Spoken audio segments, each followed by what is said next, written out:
আমরা এই মর্তধামে মানব জন্ম পেয়েছি, কারোর কম কারোর বেশি অর্থ আছে। কিন্তু বাবা, যদি কোটি টাকার ঘরও হয়, দেখবেন অনেকের বাড়িতে সাধুগুরু বৈষ্ণবের চরণ ধুলি পড়ে না।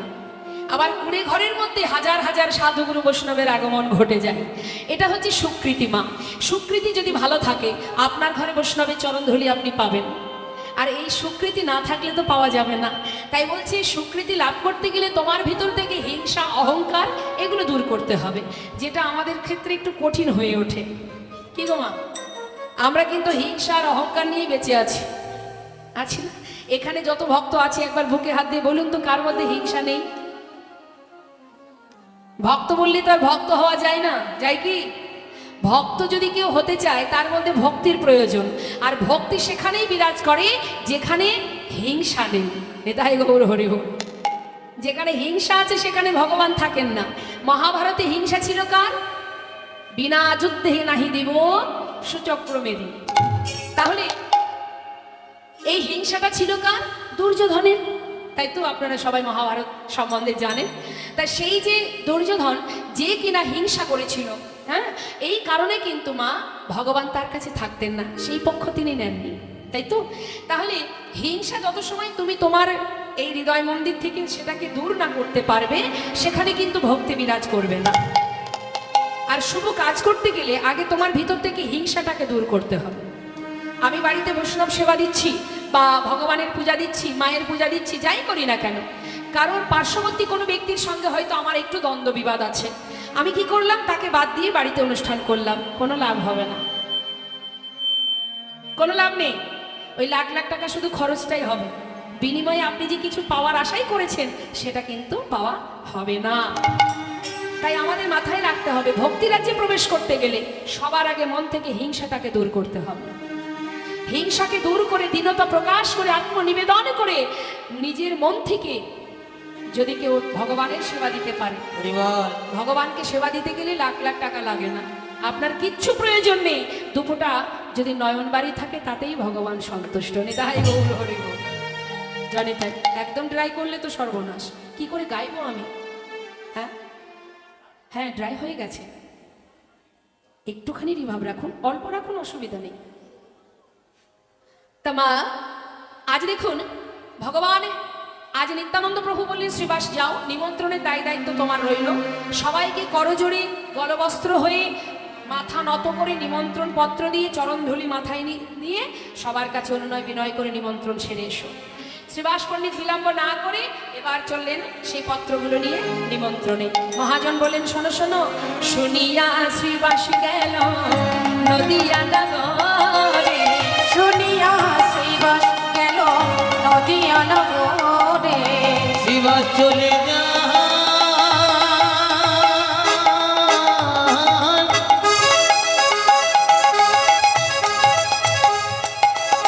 ওই নদিয়ার পথে পথে, নেমন্তনের পত্র লইয়া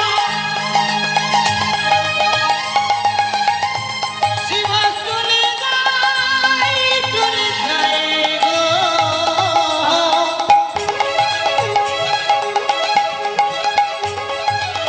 ওই দেখো নদিয়ার পথে পথে শ্রীবাস চলে যায়, চলে যায় গো।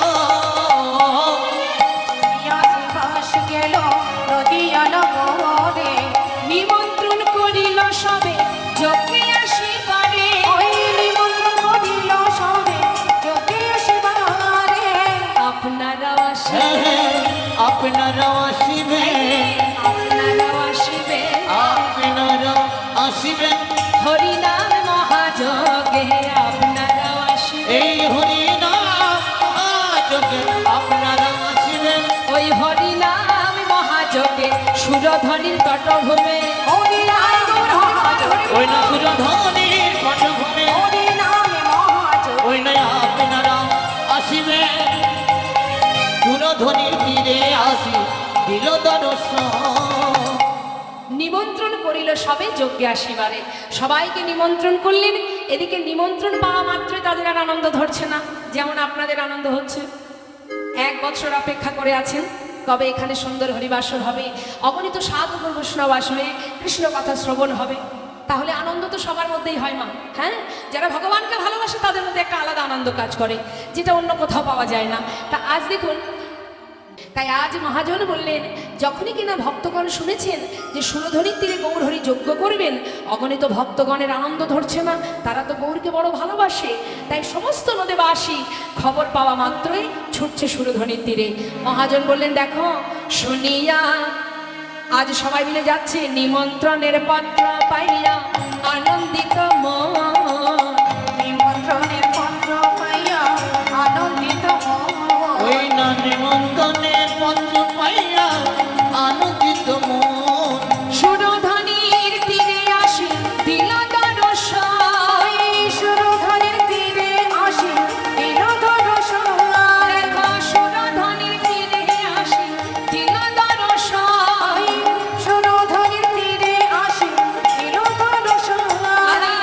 আনন্দ ধরে না, আনন্দ ঘরে না না না আনন্দ ধরে না। আজ গৌর বদন হেরবে বলে আনন্দ ধরে না। আজ গৌর বদন হেরবে বলে আনন্দ ধরে না। কি গো মা, আপনাদের আনন্দ হচ্ছে না? লীলা শুধু শ্রবণ নয়, লীলার সাথে সাথে আমরাও তো যাচ্ছি, লীলার সাথে সাথে। তা আমরা যখন যাচ্ছি তা আসে আনন্দ প্রকাশটা কই? আনন্দটা দেখান একটু, যে আনন্দ পাচ্ছেন আপনারা।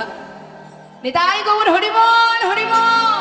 আনন্দ ধরে না, না না আনন্দ আর ধরে না। আজ গৌর বদন হেরবে বলে দেখো আনন্দ ধরে না। ওই না গৌর বদন হেরবে বলে। আহা হরি হরি হরি বলে। নিতাই গৌর হরিবল। ওই না হরি হরি হরি বলে। গৌর বদন হেরবে বলে তাদের আনন্দ ধরে না। সুরধনির তীরে আসি দিল দর্শন। নয়ন ভরে গড়ারু সকালে হেরিল, আজ বাসুদেব ঘোষে হেরে যেন প্রভাসে মিলিল।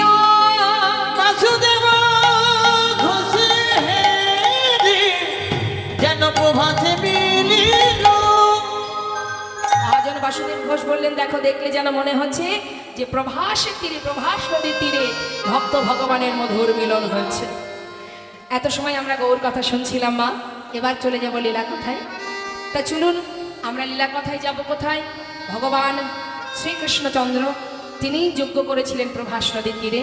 তো আসুন আমরা ভগবানের সেই লীলা সাধনে যাচ্ছি, জানে যেহেতু আমরা একটু বৃন্দাবনের একটা ভজন শ্রবণ করি। চলুন যাই শ্রীধাম বৃন্দাবনে। সবাই মিলে দুটি বাহু তুলে একবার উচ্চস্বরে মায়েরা উলুধ্বনি, বাবারা জয়ধ্বনি। রাধে রাধে নিতাই গৌর হরিবল। রাধেশ্যাম রাধেশ্যাম। বৃন্দাবন ধাম আচ্ছা অপার। সবাই কিন্তু হাতে তালি দেবেন। হ্যাঁ হ্যাঁ। জপে যা রাধে রাধে